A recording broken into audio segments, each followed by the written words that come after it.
Good afternoon, everyone, and welcome to episode 222 of the On Air Advocate. Where at the On Air Advocate, we look to provide education, support, and empowerment for all of those with different abilities, mental and medical illnesses, and their caregivers. For those of you who may not know me, my name is Tammy Flynn, and I am the host and producer of the On Air Advocate. And I am super excited if you're here this afternoon joining us, or whether you are catching this on the replay. Now, as always, if you think any of the content that we are talking about today could be relevant for anyone in your network or your circle, please hit the share button on whatever social media platform you are on and share the love with others. Well, if you guys have been following us this month of August, you know that we are in our resource month of the year. And with that, I am so excited to welcome a new guest to our platform, Dr. Jennifer Edwards. She is a wellness scientist and an entrepreneur. Welcome, Jennifer. Hi there. Thank you for having me on, Tammy. Yes, I'm so excited to have you here today. And I know you haven't been on the On Air Advocate before, so I'd love for you to just give the audience a little bit of knowledge about your background. Sure, glad to do that. So I have worked in health and wellness now for about 15 years and have had my own practice now for about 10 years relating to educating women and children on health and wellness. So it really excites me to just get connected and talk about strategies to stay healthy, to practice wellness. Wellness does not have to be work, and really build a life where we can live well. So I do this through conversations like this and coaching, and I just enjoy connecting and talking about wellness. Wonderful. And during this time of this COVID season and so much kind of unrest in our world, I am sure that you would say as well, wellness and self-care and mental health and all of that is so important right now. Absolutely. Across, the full spectrum, from the basics of social distancing, it's still important, all the way to we might be in situations and circumstances where we're at home a lot more than usual. We're around our families a lot more than usual. And it's still important to practice self-care and take time for yourself and put wellness first.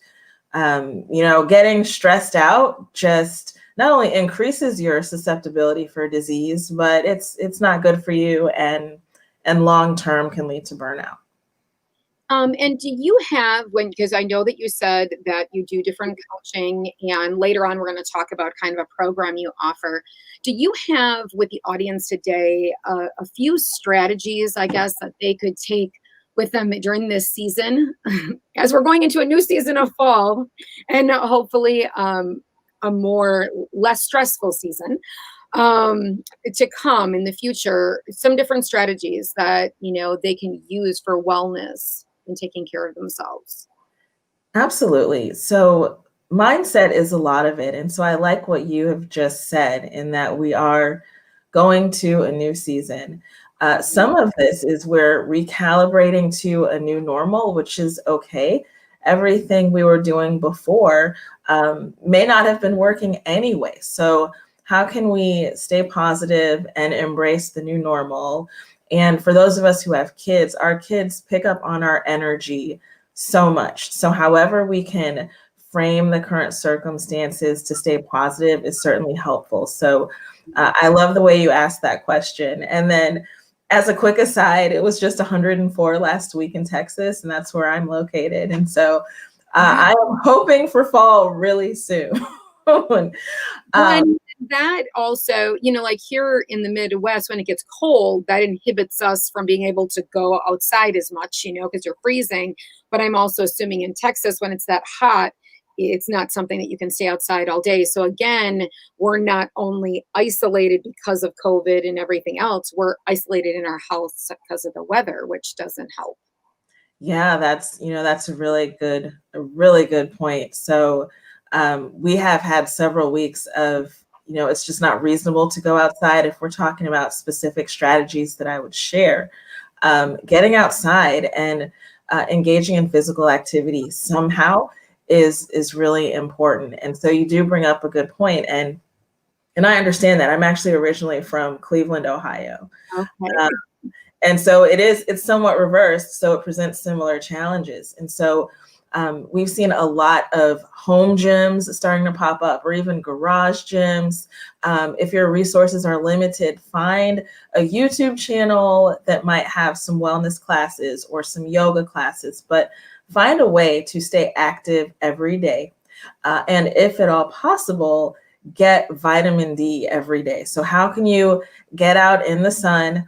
Of course, protect your skin when you're doing that, but how can you get out in the sun, get some fresh air, and stay active? So staying active would be one piece of that. And then if we're talking about wellness and burning out, and I often talk about living well with the ladies that do the Wellthy Academy, is that we're talking about work, we're talking about business, if you have your own business, and then home. And so make sure that you are considering those aspects of life in your own wellness. You don't want to be thriving at work and then at home you're burnout and, and you're not able to give all you need at home. And also, first and foremost, have the energy you need for yourself. So, it's like, when you're flying, when it's safe to fly, you put on your mask first before you put on your child's mask, for example. And so you really have to prioritize your self-care. So get outside,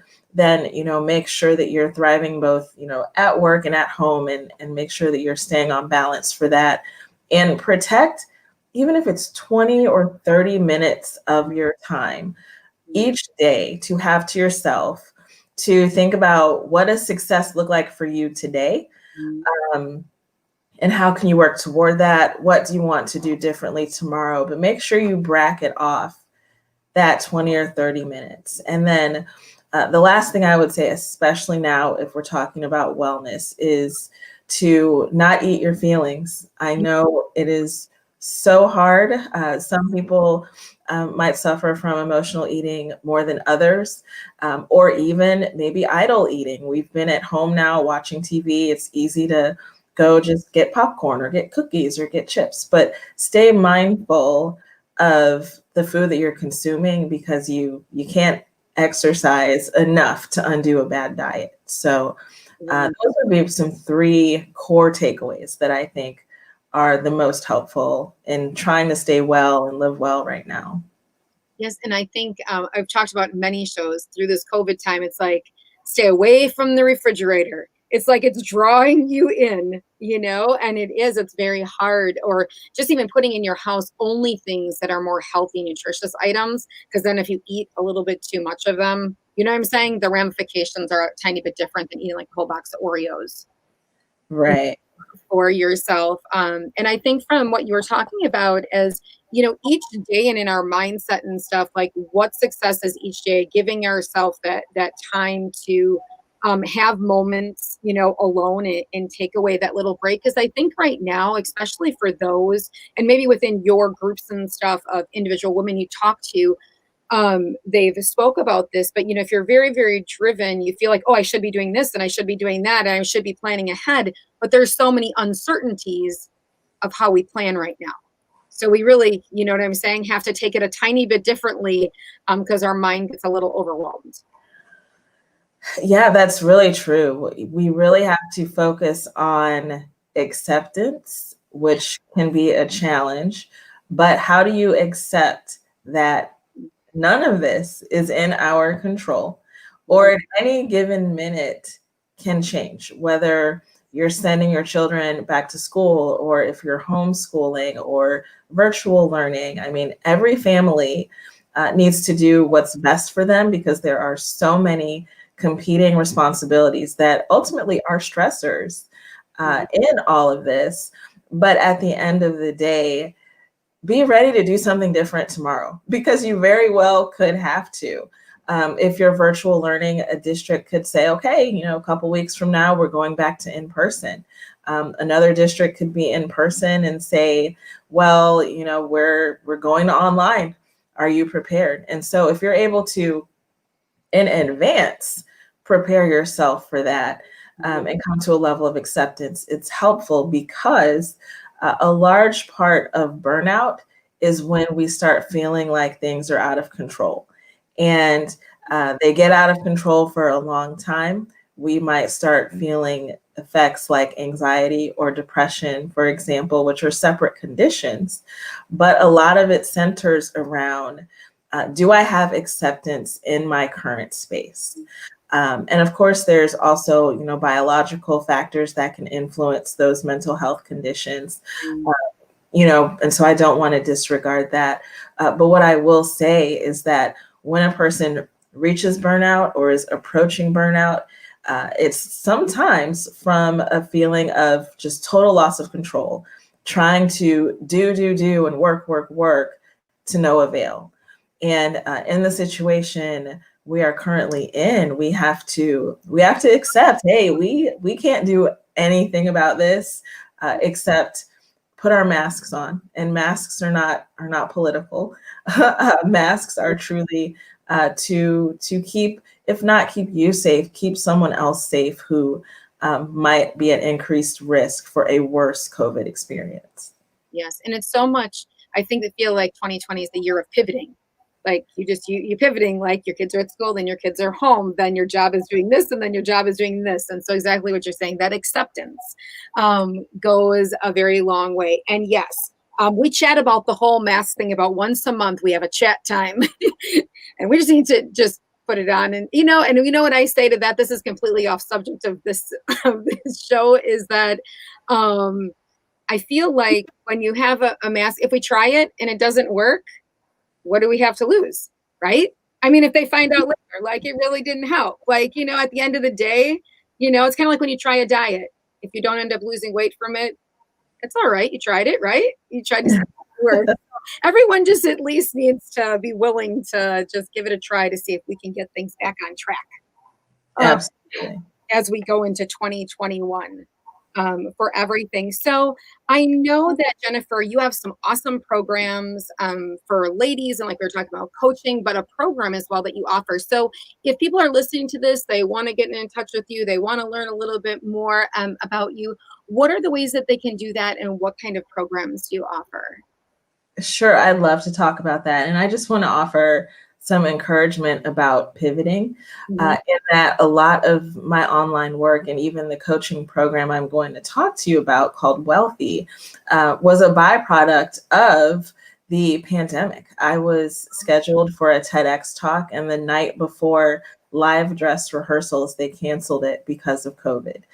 And so I said, well, the mission continues. The wellness mission has to go on. And so part of what I did was create Wellthy, which is an online coaching experience that specifically focuses on avoiding burnout. And it allows women to assess where they are now and where they'd like to be, and how they can live well, and offers specific strategies to get there. So if you feel like you're approaching burnout, I encourage you to connect with Wellthy, and you can do it in such a way that it fits with your life. If you need to plug in some earbuds while you're doing the laundry, you can do that. And so you can get more information about that at jennphd.com. And it's 180 minutes of hacking your life and getting back on track. So I would love to support you in that way. And then you can also connect with me on social at Dr. Jenn Edwards. And then one last part of the pivot that I made that was always part of my long-term plan was pulling together wellness products. And so if you have any interest in clean beauty, you can connect with me on social for that as well, at Refinne Skincare. We'd love to have you.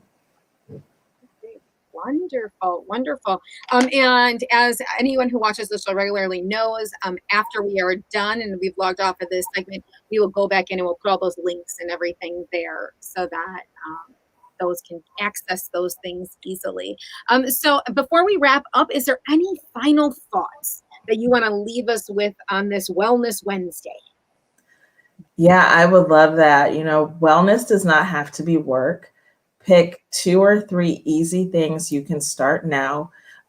Drink your 8 glasses of water, or cut sugar, cut added salt. I mean, do just 2 or 3 things for your health today.